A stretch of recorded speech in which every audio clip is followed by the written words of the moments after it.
میرے پاس کوئی صاحب آئے ہوئے تھے، وہ مسلم نہیں تھے. بچہ ہمارے ہاں جو بچے قرآن شریف پڑھنے آتے ہیں، ایک بچہ قرآن شریف پڑھ رہا تھا اور میں اس کی اصلاح کر رہا تھا، پڑھا رہا تھا اس کو. تو وہ جو بیٹھے تھے، فیملی بیٹھی تھی، اس نے مجھ سے پوچھا یہ کیا پڑھ رہے تھے؟ میں نے کہا یہ اللہ کا کلام پڑھ رہے تھے، کتاب قرآن شریف پڑھ رہے تھے. بلا شبہ انہوں نے یہ کہا جب یہ پڑھ رہا تھا تو میرا جی چاہ رہا تھا اور پڑھے میں سنوں. تو قرآن کریم کی تاثیر ہے. قرآن کریم کے اندر عجیب و غریب قسم کا کشش ہے، جاذبیت ہے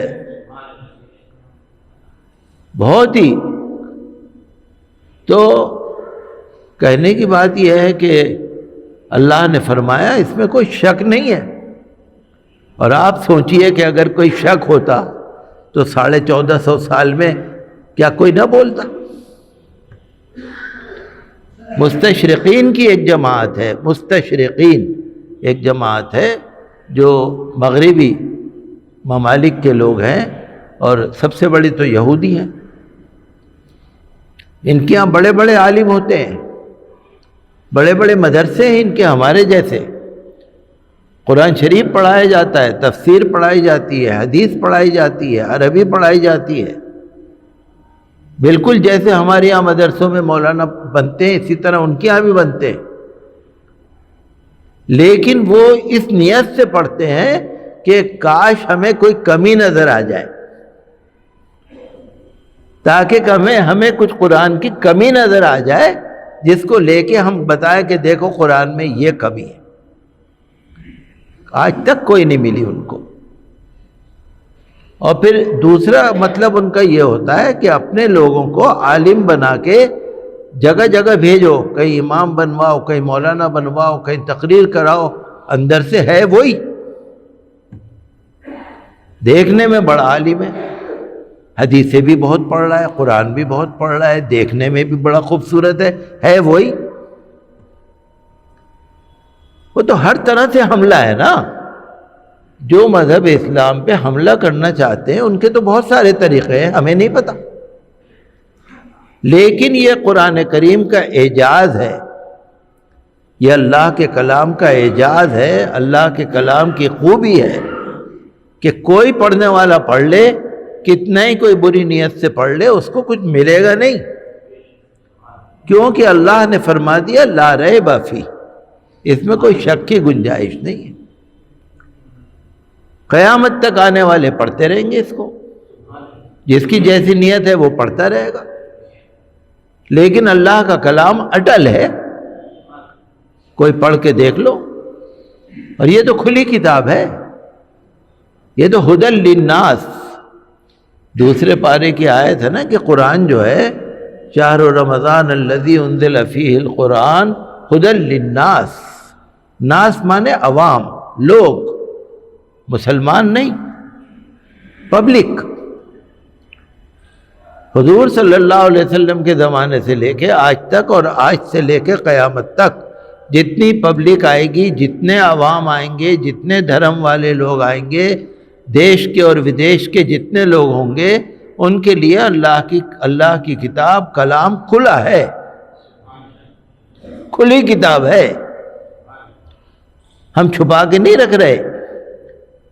ہم یہ نہیں کہہ رہے کہ تم نہیں پڑھو، تم نہیں پڑھو. ہم کہتے ہیں سب پڑھو، یہ اللہ کا کلام ہے. تو ہم اللہ کے بندے اور یہ اللہ کا کلام.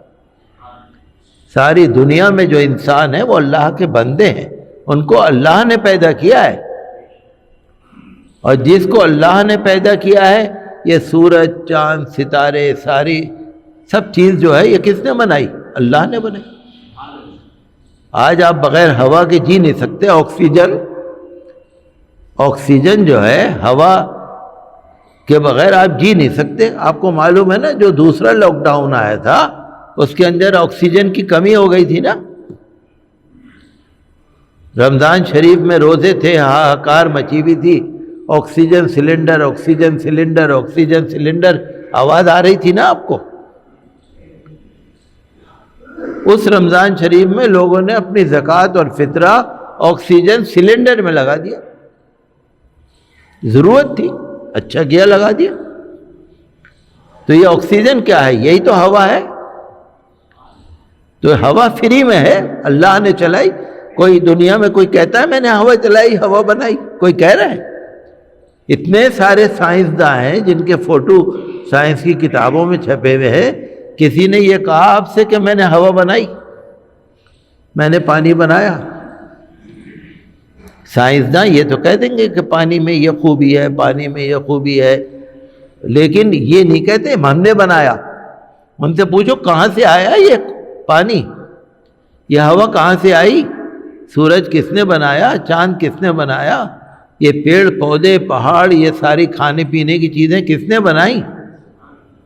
سب اللہ نے بنائی۔ تو ہم اللہ کے بندے، اور قرآن اللہ کی کتاب، اللہ کا کلام۔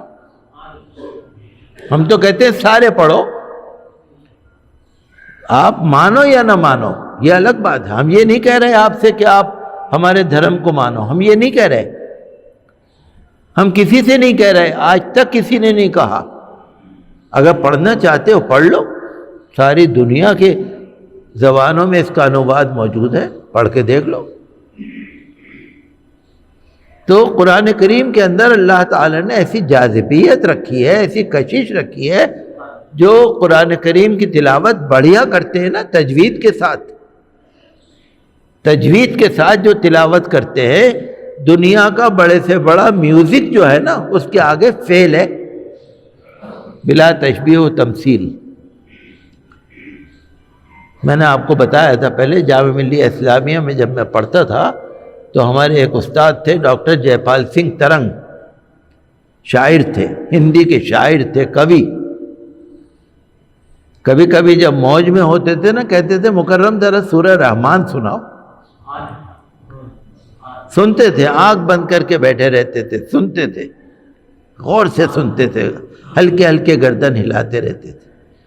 کیا جانتے تھے وہ؟ عربی تھوڑی جانتے تھے وہ، نہ عربی جانتے تھے نہ اردو جانتے تھے، کچھ بھی نہیں جانتے تھے وہ،